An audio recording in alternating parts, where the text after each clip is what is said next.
गडचिरोली शासकीय स्तरावर महाराष्ट्रातील सर्वात श्रीमंत जिल्हा. इतकेच नाही तर आता गडचिरोली जिल्ह्यात सुरजागड येथे देशातील सर्वात मोठी लोह खान उभी राहत आहे. त्यासाठी युद्ध स्तरावर काम सुरू आहे. तसेच आपण एक गोष्ट नोटीस केली असेल तर गेल्या काही वर्षांपासून गडचिरोलीचं पालकमंत्री पद हे राज्याच्या मुख्यमंत्र्यांकडे असते.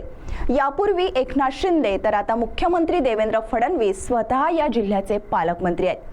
परंतु असे असतानाही गेल्या अनेक दशकांपासून गडचिरोली जिल्ह्यातील दुर्गम तालुके अजूनही मूलभूत विकासाच्या प्रतीक्षेत आहेत. आदिवासी बहुल गडचिरोली जिल्ह्यात दुर्गम भागातील रस्ते आणि पुलांचे बांधकाम पूर्ण होताना दिसत नाहीये. त्यामुळे आजच्या तंत्रज्ञानाच्या युगात देखील आदिवासी बांधवांना तुडुंब भरलेल्या नदी नाल्यातून जीवघेणा प्रवास करावा लागत आहे.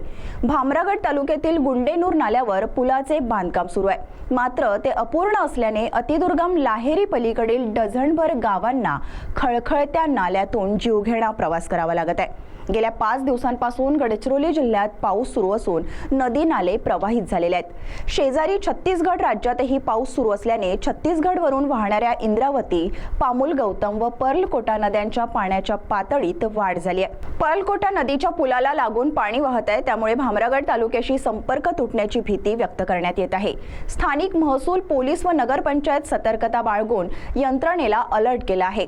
अशातच महाराष्ट्र छत्तीसगड जोडणाऱ्या महामार्गावरील गुंडेनूर नालाही खळखळून वाहत असून या नाल्यातून दुचाकी खांद्यावर घेऊन नाला पार करताना विकसित भारताचं हे दृश्य बघायला मिळतंय.